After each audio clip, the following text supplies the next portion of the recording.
नमस्कार दोस्तों, मैं हूँ विशाल और आप सभी का स्वागत करता हूँ पीसीएस जेम्स के अगले इस लेक्चर में, जो कि है इंडियन ज्योग्राफी का अगला लेक्चर। दोस्तों, इंडियन ज्योग्राफी में हम अभी तक लैटिट्यूड वाला पार्ट जो है वो कंप्लीट कर चुके हैं और अगला जो पोर्शन आज हमें कंप्लीट करना है वो लॉन्गिट्यूड्स के बारे में। ठीक है, देखिए लॉन्गिट्यूड्स होता क्या है, सबसे पहले हम ये जानेंगे। लॉन्गिट्यूड्स वो इमेजिनरी लाइंस हैं। ठीक है, लैटिट्यूड्स और लॉन्गिट्यूड्स जो है वो इमेजिनरी क्यों होते हैं वो मैंने आपको पिछले लेक्चर में बताया था। अब लॉन्गिट्यूड्स वो इमेजिनरी लाइन है जो धरती पे खींची जाती हैं नॉर्थ से साउथ की तरफ। देखिए ऐसे नॉर्थ पोल से लेकर साउथ पोल की तरफ ये रेखाएं खींची जाती हैं। दिखाई दे रही हैं आप सभी को? नॉर्थ से साउथ की तरफ ये रेखाएं खींची गई हैं। ठीक है, इनका जो मुख्य रूप से उद्देश्य होता है वो है टाइम को कैलकुलेट करना। ठीक है, एक देश यहाँ इस रेखा पर है, एक देश यहाँ इस रेखा पर है, तो इनमें यहाँ कितने बज रहे होंगे, सुबह या शाम का क्या वक्त हो रहा होगा और यहाँ कितना समय हो रहा होगा, ये जो दोनों के बीच का टाइम डिफरेंस है या दोनों का टाइम है, ये कैलकुलेट करना हमारे लिए आसान हो जाता है लॉन्गिट्यूड्स की मदद से। कैसे करेंगे वो मैं आपको अभी बताने वाला हूँ थोड़ी देर में। ठीक है, तो अब तक हमने ये समझ लिया कि इमेजिनरी लाइंस जो नॉर्थ से साउथ की ओर खींची जाती हैं धरती पे, उन्हें लॉन्गिट्यूड्स कहते हैं। ये धरती को दो पार्ट्स में अलग अलग काटती हैं, ईस्ट और वेस्ट दो पार्ट्स में। कोई भी रेखा उठा लीजिए, वो धरती को कम या ज्यादा प्रोपोर्शन में ईस्ट और वेस्ट में काट रही होगी। लेकिन वो लाइन लॉन्गिट्यूड्स में जो धरती को दो इक्वल हाफ में काटती है, दो बराबर गोलार्धों में काटती है ईस्ट और वेस्ट हेमिस्फीयर्स में, उसे हम कहते हैं 0 डिग्री लॉन्गिट्यूड। ये बीच की रेखा 0 डिग्री मैंने वहां भी बनाया हुआ है। ये जो 0 डिग्री का लॉन्गिट्यूड है, इसके और भी कई सारे नाम हैं। किसी भी नाम से इसको बुलाया जा सकता है इन सभी नामों में से। जैसे कि एक तो ये हो गया 0 डिग्री लॉन्गिट्यूड, दूसरा हो गया प्राइम मेरिडियन, ये भी हमने पढ़ा था पहले। इसके अलावा हो गया ग्रीनविच लाइन। ठीक है, ये जो लाइन है ये ग्रीनविच से होकर के गुजरती है, यूके के लंदन से होकर के गुजरती है। इसके अलावा इसे जीएमटी यानी कि ग्रीनविच मीन टाइम भी कह देते हैं। ठीक है, Greenwich line, Greenwich mean time. इसके अलावा standard timeline of the world, दुनिया की एक स्टैंडर्ड टाइमलाइन है, वो भी इसके हिसाब से इसको कहा जाता है। ठीक है, it is the standard timeline of the world. इतना समझ में आया? ये सभी इसके नाम है, ये तो आपको बार बार पढ़ने पर याद हो जाएंगे। अच्छा दोस्तों, आगे क्या है इसके बारे में कुछ तथ्य जान लीजिए, कुछ फैक्ट्स जान लीजिए। जैसे कि ये भी हमने पढ़ा था कि इक्वेटर को क्रॉस करती है कहाँ? अटलांटिक ओशियन में। सर अटलांटिक ओशियन में भी कौन सा एरिया बहुत बड़ा अटलांटिक ओशियन है? घाना नामक एक वेस्टर्न अफ्रीकन कंट्री है, उसकी तट के पास में, near the coast of Ghana. वहां भी कहा, वहां एक इमेजिनरी आइलैंड है, मैंने बताया था आपको, जिसे नल आइलैंड बोलते हैं। नल आइलैंड पे, जो कि गल्फ ऑफ गिनी, गिनी की खाड़ी में मौजूद है, गिनी के गल्फ में मौजूद है। तो Atlantic Ocean near the coast of Ghana, Null Island near the Gulf of Guinea, in the Gulf of Guinea. ठीक है, बात करें लॉन्गिट्यूड्स की, तो ये लॉन्गिट्यूड्स एक पॉइंट से नॉर्थ पोल के, एक पॉइंट नॉर्थ पोल से शुरू होकर साउथ पोल पे खत्म होती है, यानी कि एक निश्चित पॉइंट से निश्चित पॉइंट तक जा रही हैं। पूर्ण रूप से इक्वेटर्स की तरह पूरे ग्लोब को कवर नहीं करती हैं। तो ये कैसी हो गई? ये सेमी सर्कुलर हो गई, पूर्ण रूप से सर्कुलर नहीं है। एक पॉइंट से निकली, घूम करके नीचे दूसरे पॉइंट पे आ गई, यानी नॉर्थ पोल से निकली और साउथ पोल पे आ गई, तो यानी कि सेमी सर्कुलर होती हैं। ठीक है, सेमी सर्कुलर बोले तो हिंदी में अर्धगोलाकार बोल सकते हैं, अर्धवृत्ताकार। मेरी हिंदी इतनी अच्छी नहीं है, लेकिन मैं कोशिश कर रहा हूँ उसको और इम्प्रोवाइज करने की। सेमी सर्कुलर इसको बोल सकते हैं। Distance between longitudes is variable. जो लॉन्गिट्यूड्स के बीच की जो डिस्टेंस है वो लगातार वेरी होती है, इट इज वेरिएबल। देखें, यहां से लॉन्गिट्यूड्स शुरू हो रहे हैं, इनकी बीच की डिस्टेंस मिनिमम है, एक पॉइंट से शुरू हो रहे हैं सारे, और जैसे जैसे ये दूर जाते जा रहे हैं इनकी डिस्टेंस लगातार बढ़ती जा रही है। बढ़ते बढ़ते ये इक्वेटर पे मैक्सिमम हो जाएगी, इक्वेटर पे ये डिस्टेंस मैक्सिमम हो जाएगी, और फिर ये घटना शुरू होगी और साउथ पोल तक आते आते फिर मिनिमम हो जाएगी, जीरो हो जाएगी। तो वही मैंने आपको बोला है कि इनके बीच की जो डिस्टेंस है वो वेरिएबल है। पोल्स पे इनकी डिस्टेंस मिनिमम होती है। ये देखिए मिनिमम डिस्टेंस कहाँ है, पोल्स पे। कितनी? Distance equals to zero, zero है, एक ही जगह से शुरू हो रहे हैं सारे के सारे, और इक्वेटर पे जो है डिस्टेंस वो मैक्सिमम रहती है। ठीक है, इतना आपको समझ में आया? और 2 पॉइंट्स देख लीजिए। लॉन्गिट्यूड्स के बीच के रीजन को, लॉन्गिट्यूड्स के बीच का जो क्षेत्र है उसको गोर कहते हैं, GUGORE, गोर।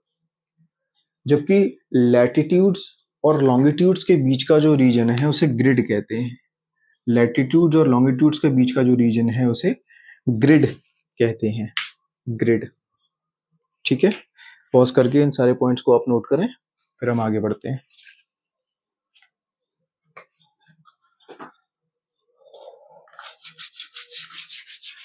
अब दोस्तों, हमने एक बहुत ही शानदार इंट्रोडक्शन और फैक्ट्स हमारे लैटिट्यूड्स के बारे में जान लिए। अब जो उसका मेन मुद्दा है, हम उसकी तरफ आगे आते हैं। मैंने आपको बताया था कि जो इनकी उपयोगिता है, इनका एप्लीकेशन या इनकी यूजफुलनेस क्या है, ये क्यों हमने बनाए।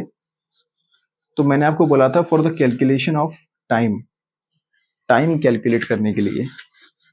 तो एक एग्जाम्पल के साथ में हम देखेंगे कि किस प्रकार से लॉन्गिट्यूड्स का सहारा लिया जाता है टाइम कैलकुलेट करने के लिए। ठीक है, चलिए।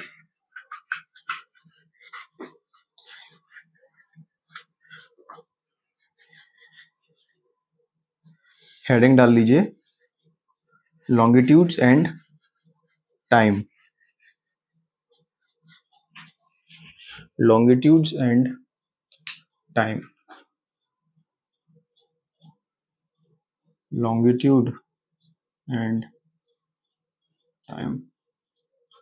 देखिए, धरती अपना एक रोटेशन पूरा 360 डिग्री रोटेट करती है।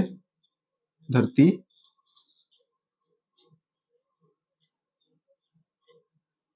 धरती 360 डिग्री रोटेट करती है, जिसके लिए इसे 24 घंटे का समय लगता है।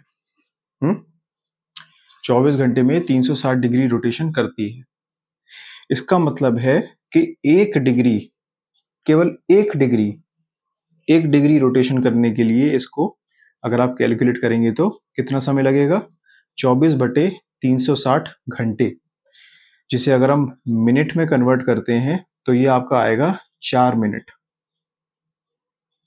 यानी एक डिग्री, धरती को एक डिग्री रोटेट करने में 4 मिनट का समय लग रहा है। यानी कि हर 4 मिनट में धरती एक डिग्री रोटेट कर जाती है। ठीक है, अब ये जो तथ्य है इसका इस्तेमाल बहुत वास्ट तरीके से हम टाइम के कैलकुलेशन में करेंगे यूजिंग लॉन्गिट्यूड्स। 1 degree 4 minute. ठीक, देखिए एक एग्जांपल से समझते हैं। टाइम कैलकुलेशन का एक एग्जांपल देते हैं। Example of time calculation. पहले इसके पैरामीटर्स लिख लेते हैं। एक देश है ए, जो कि 150 डिग्री ईस्ट लॉन्गिट्यूड, या मान लीजिए 150 डिग्री ईस्ट लॉन्गिट्यूड पे पॉइंट ए है, जहां का समय सुबह के या रात के 9 बज रहे हैं। वहाँ क्या हो रहा है? रात के 9 बज रहे हैं। वहीं दूसरी तरफ एक पॉइंट बी है जो कि 45 डिग्री वेस्ट लॉन्गिट्यूड पे है। वहाँ का टाइम कितना होगा? अब समझ में आ रहा है कि हम टाइम कैलकुलेशन की तरफ बढ़ रहे हैं। यानी कि एक पॉइंट है बी। देखिए ये जीरो, एक चीज समझिए, एक और चीज समझिए पहले। ये है अर्थ, ये है वेस्ट, ये है ईस्ट, पूर्व पश्चिम, ये है 0 डिग्री। सूर्य की रोशनी, सन, आपने सुना होगा sun rises in the east.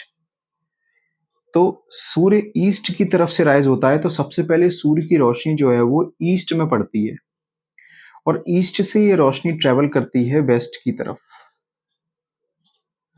सूर्य की रोशनी ये पड़ रही है, धरती वेस्ट टू ईस्ट मूव करती है। जब वेस्ट टू ईस्ट मूव करेगी तो सबसे पहले ईस्ट वाला पार्ट आएगा, ईस्ट वाले पार्ट पे रोशनी कवर हो जाएगी, फिर वेस्ट वाला पार्ट आएगा, ऐसे। तो पहले सूर्य की किरणें ईस्ट पूर्व में पड़ती हैं। पूर्व में भी सबसे ईस्टर्न मोस्ट पॉइंट से शुरुआत होती है सूर्य की रोशनियों की, यानी कि सबसे पहले जो सुबह होती है वो ईस्ट, सबसे ईस्टर्न मोस्ट पॉइंट में, जापान वाले इलाके में होती है। वहां से फिर रोशनी बढ़ते बढ़ते बढ़ते बढ़ते वेस्ट की तरफ जाती है, ठीक है। यानी कि जो ईस्टर्न मोस्ट पॉइंट्स हैं, यानी कि जो पूर्वी देश हैं, उनमें सुबह पहले होती है और वेस्टर्न कंट्रीज तक में सुबह बाद में होती है, ठीक है। कितना बाद में कितना पहले है वो डिपेंड करेगा कि हम किस पर्टिकुलर लॉन्गिट्यूड पे बात कर रहे हैं।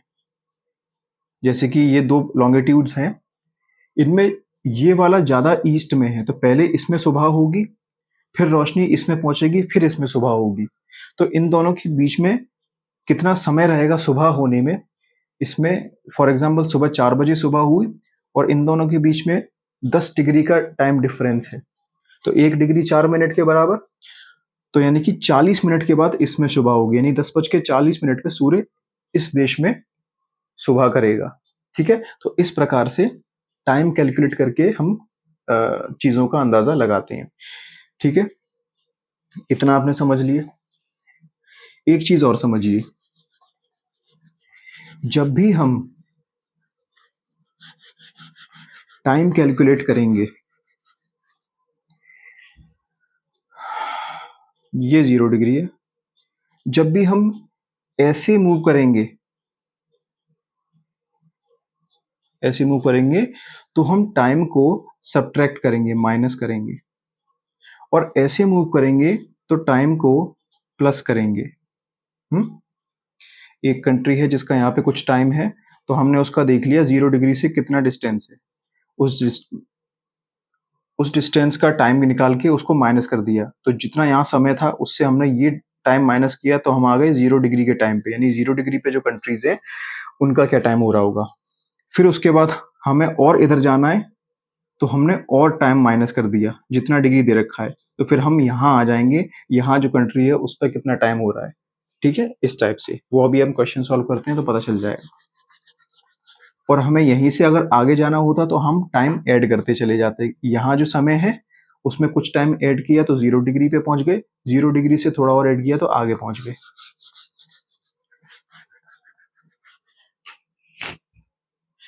तो क्वेश्चन ये था कि यहाँ पॉइंट बी है जो कि 150 डिग्री ईस्ट लॉन्गिट्यूड पे है, और एक पॉइंट ए है जो कि 45 डिग्री वेस्ट लॉन्गिट्यूड पे है।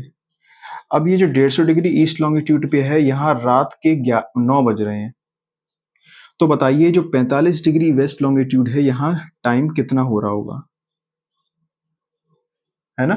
तो यानी कि हमें ये डेटा दे रखा है, ये निकालना है। तो यानी कि मूवमेंट कहाँ से कहाँ होगा, यहाँ से यहाँ, इस तरफ, वेस्ट की तरफ। वो वेस्ट की तरफ मूवमेंट होता है, तो अभी मैंने आपको बताया था हम सब्ट्रैक्ट करते हैं, टाइम को माइनस करते हैं। तो हम टाइम को माइनस कैसे करेंगे, देखिए सबसे पहले तो यहाँ का 9 बजे का टाइम ये दे रखा है। अब यहां से लेकर 0 डिग्री के बीच का समय निकालो पहले। ये हम निकालेंगे इस डिग्री की वैल्यू से। देखिए 1 डिग्री का मतलब 4 मिनट, तो 0 से जो 150 डिग्री समय ये डिग्री दे रखा है, ये एंगल 150, इस 1 डिग्री में 4 मिनट, तो 150 में कितने हो गए? 600 मिनट। भाई 150 डिग्री गुणे 4 मिनट, तो टाइम ऑफ ईस्ट हमने निकाल लिया, ईस्ट का टाइम निकाल लिया 600 मिनट, यानी कि इसको 60 से गुणा दिया तो कितना आया? 10 घंटे। यानी कि ये जो देश है पॉइंट बी, इसका और लॉन्गिट्यूड के बीच में 10 घंटे का टाइम डिफरेंस है। तो हमने क्या किया, ऐसे मूव कर रहे हैं तो माइनस कर दिया। ठीक है, हाँ ठीक है। तो 9 बज रहे हैं, 9 बजे से 10 घंटा पीछे लेकर के जाओ घड़ी को, तो 11 बजे, सुबह के 11 बज रहे होंगे यहां 0 डिग्री लॉन्गिट्यूड पे। ठीक है, मैंने कुछ नहीं किया, बस यहाँ 9 बज रहे थे, मुझे इस तरफ मूव करना है, तो मैंने इन दोनों के बीच का डिस्टेंस निकाल लिया, टाइम निकाल लिया, डिग्री वैल्यू दे रखी है उससे, तो ईस्ट का टाइम आ गया 10 घंटे ईस्टर्न। तो ये ईस्ट के टाइम को मैंने एक्चुअल टाइम जो दे रखा था उससे माइनस करके मैं पहुंच गया 0 डिग्री पे कितना टाइम हो रहा होगा वहां। तो 0 डिग्री पे टाइम हो रहा है 11 बज रहे हैं सुबह के। कैसे निकाला?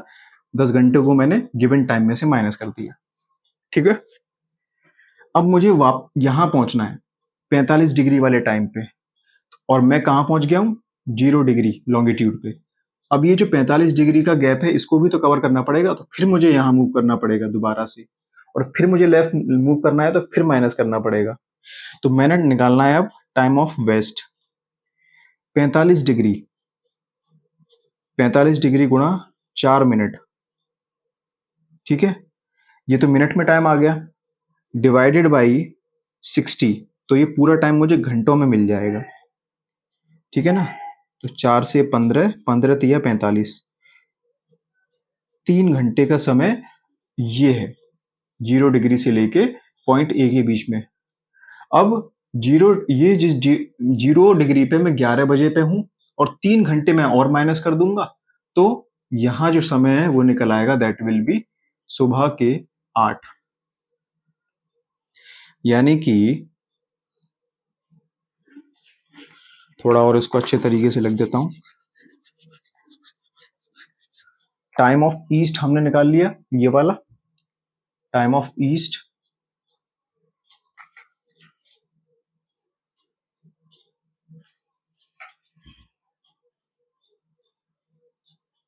टीई, और ये जो है यहां से यहां तक ये है T W, time of waste.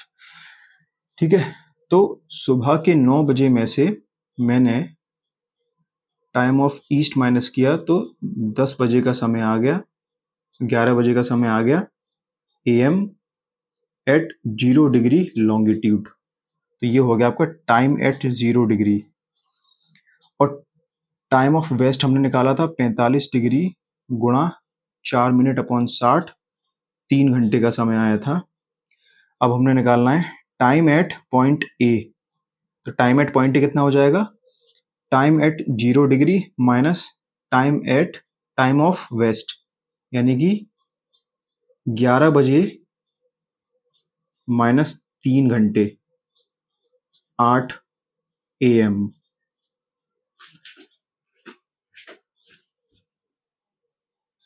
नहीं दिखाई दे रहा,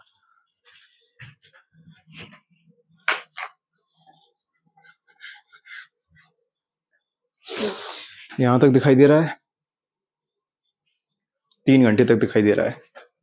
देखिए टाइम ऑफ वेस्ट निकाल लिया मैंने, टाइम ऑफ ईस्ट निकाल लिया 10 घंटे, टाइम एट 0 डिग्री लॉन्गिट्यूड का टाइम निकालने के लिए मैंने उसके टाइम 9 बजे में से 10 घंटे माइनस कर दिए, 11 बजे टाइम आ गया 0 डिग्री लॉन्गिट्यूड पे। अब टाइम ऑफ वेस्ट मैंने निकाला 45 डिग्री से, जो कि 3 घंटे है। अब पॉइंट ए पे कितने बज रहे होंगे, कितना समय हो रहा होगा, वो निकालने के लिए मैंने क्या किया, 0 डिग्री के टाइम में से 3 घंटे जो निकाले थे वो माइनस कर दिए। तो इसको मैं ऊपर लिख देता हूं ताकि आपको दिखाई दे। तो time at point A will be equal to time at 0 degree minus 3 hours. तो time at point A is equal to 0 degree पे बज रहे हैं 11 माइनस 3 घंटे माइनस करोगे तो सुबह के 8 बज रहे होंगे किस पे, पॉइंट ए पे। और यही आपसे पूछा है। ये पॉइंट थोड़े से शिफ्ट हो गए। एक्चुअली वो पॉइंट ए था, ये बी था। ये पॉइंट ए था, ये बी था। ठीक है, तो पॉइंट बी पे टाइम पूछा है, तो टाइम एट पॉइंट बी सुबह के 11 बज रहे होंगे। अब देखो यहाँ रात का समय हो रहा है, यहाँ उसी दिन का सुबह 11 बज रहा है, यानी कि ये पीछे है। वेस्ट वाला जो रीजन है वो पीछे है हमेशा ईस्ट से। ठीक है, इन दोनों सारे पॉइंट्स को नोट करें पॉज करके। तो दोस्तों इसको थोड़ा सा दोबारा से देखिएगा। ठीक है, जिनको समझ में नहीं आया हो, जो लोग इंजीनियरिंग बैकग्राउंड के हैं, टेक्निकल बैकग्राउंड के हैं, उन्हें चीजें थोड़ा सा समझ में जल्दी आ गई होंगी।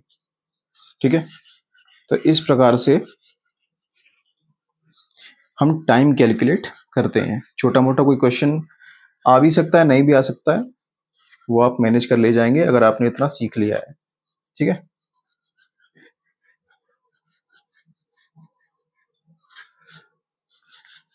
चलिए अब इसके बाद हमें क्या देखना है दोस्तों, इसके बाद हमें एक कॉन्सेप्ट समझना है। वो है, जैसे हमने वर्ल्ड लेवल पे एक स्टैंडर्ड टाइम दिखाया आपको 0 डिग्री लॉन्गिट्यूड, ऐसे ही इंडिया का भी एक स्टैंडर्ड टाइम है। इंडिया का भी एक स्टैंडर्ड टाइम है जिसे हम बोलते हैं IST। ठीक है, जिसे हम बोलते हैं IST, that is Indian standard time. Indian standard time. ठीक है, ये हमारा देश है भारत।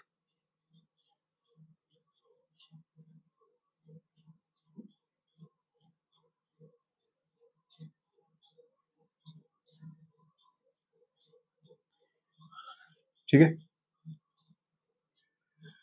और भारत में ये जो लाइन है इसे बोला जाता है इंडियन स्टैंडर्ड टाइम। ये है कौन सा लॉन्गिट्यूड, ये जो है ये है 82.5 डिग्री ईस्ट लॉन्गिट्यूड। ठीक है, 82.5 डिग्री ईस्ट लॉन्गिट्यूड। ठीक है, उत्तर प्रदेश के मिर्जापुर से ये पास होता है। मिर्जापुर से पास होता है और कई राज्यों से पास होता है उत्तर प्रदेश के। ठीक है, जैसे कि एक तो हमारा यूपी हो गया, फिर एक ये MP वाला रीजन हो गया, उड़ीसा, छत्तीसगढ़, उड़ीसा, आंध्र प्रदेश। ठीक है, कौन कौन सी स्टेट से पास होती है ये रेखा, पहले तो आप इतना लिखें कि 82.5 डिग्री ईस्ट लॉन्गिट्यूड है और मिर्जापुर से पास होता है यूपी में। Passes via UP, MP, Chhattisgarh, Orissa और आंध्र प्रदेश। इन सभी राज्यों से ये रेखा पास होती है। ठीक है,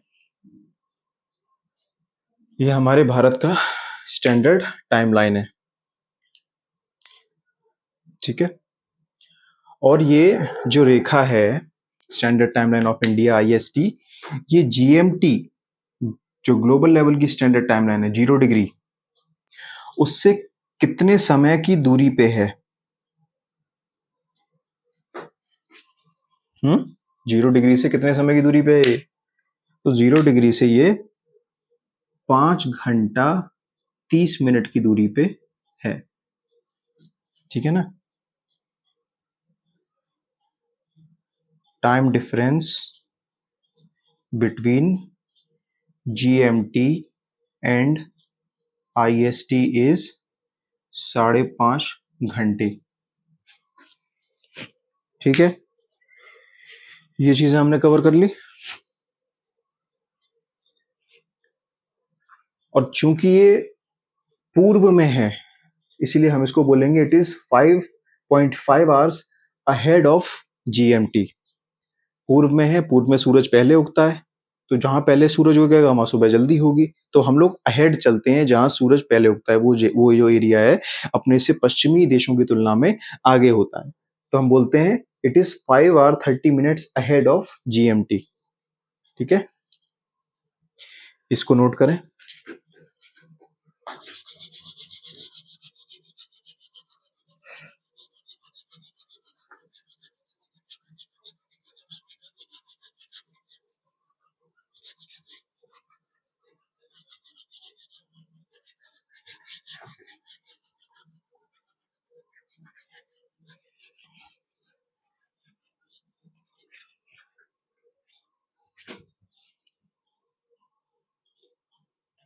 ठीक है, इंडिया के इंडिया के सबसे ईस्टर्न मोस्ट पॉइंट जो कि अरुणाचल प्रदेश में है, ईस्टर्न मोस्ट, और सबसे वेस्टर्न मोस्ट पॉइंट जो कि गुजरात में है, वेस्ट मोस्ट, इनके बीच का जो टाइम डिफरेंस है दैट इज 2 आवर्स, 2 घंटे का टाइम डिफरेंस है।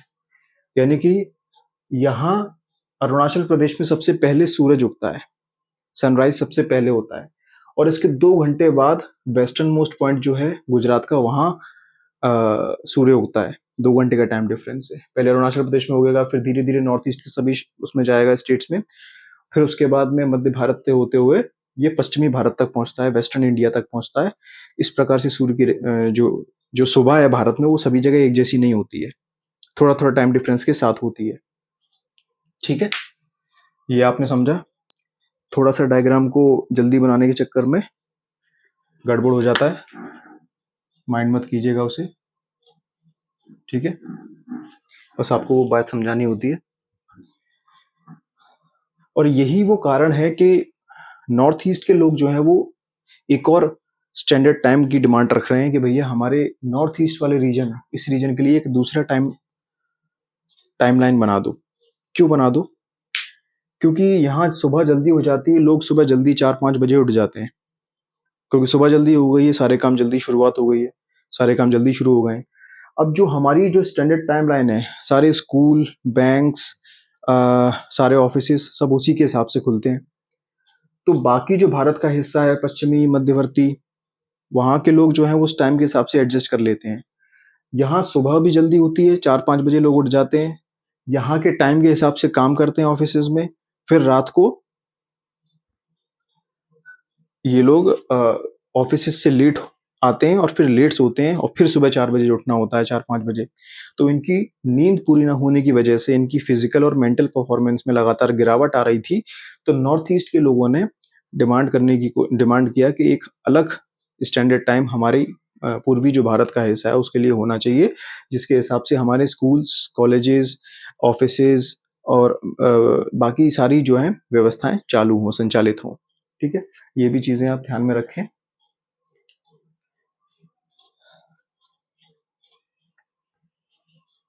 ठीक है, हाउएवर अभी जो समय रखा गया है उसमें ये थोड़ी सी कंपेटेबिलिटी रखी गई है थ्रू आउट इंडिया कि वो समय वेस्टर्न मोस्ट लोगों के लिए भी इतनी दिक्कत ना हो, मध्यवर्ती लोगों के लिए भी ना हो, और नॉर्थ ईस्टर्न लोगों के लिए भी समय एडजस्ट करने में उतनी प्रॉब्लम ना हो। ठीक है, एक कॉन्सेप्ट और है,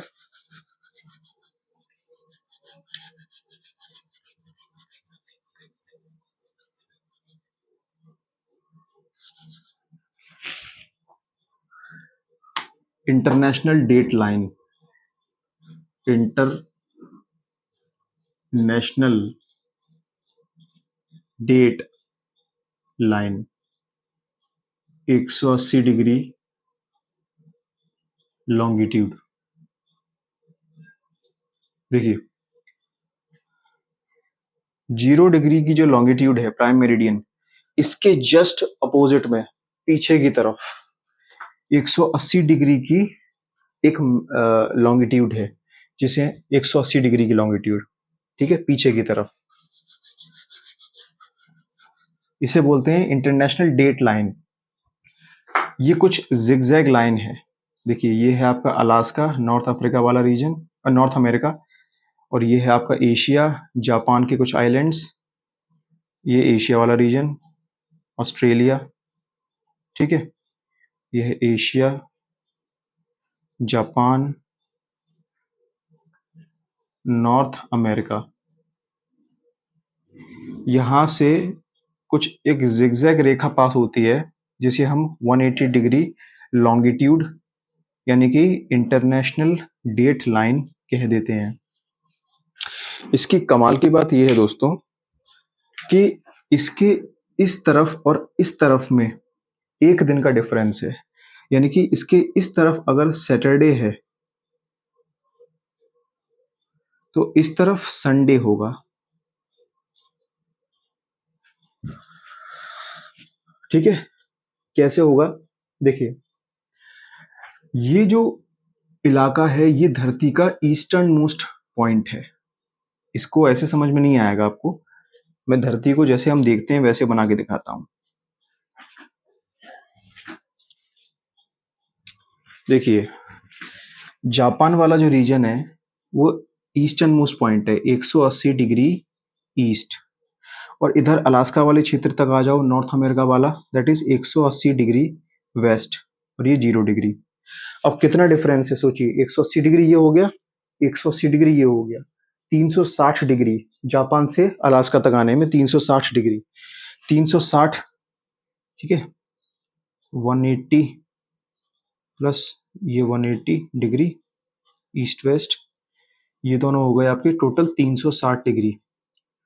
एक डिग्री में 4 मिनट, घंटे में कन्वर्ट किया तो 60 से डिवाइड किया, 24 घंटे, यानी कि एक दिन।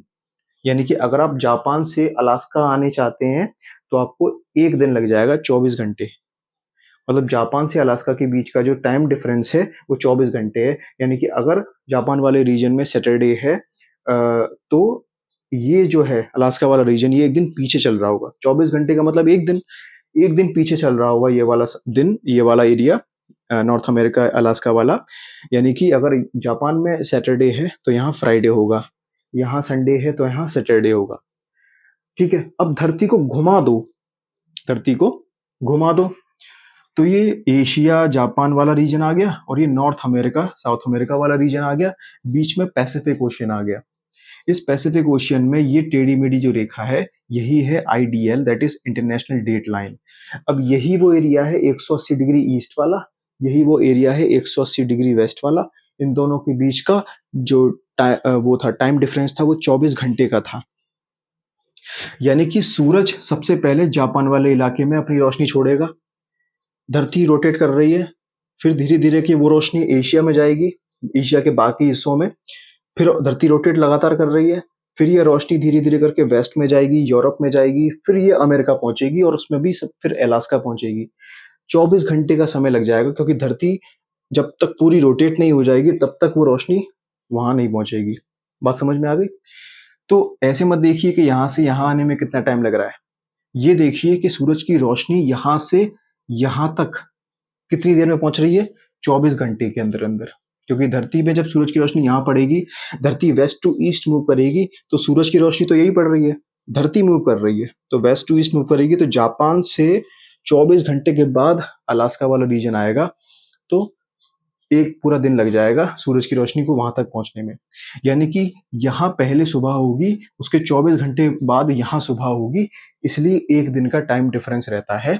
इसलिए ये वाला जो रीजन है वो इस रीजन से एक दिन पीछे चलता है। इसलिए मैंने बोला कि यहाँ अगर सैटरडे है इस रीजन में, इस लाइन के इधर, तो इस रीजन में संडे होगा, एक दिन आगे होगा।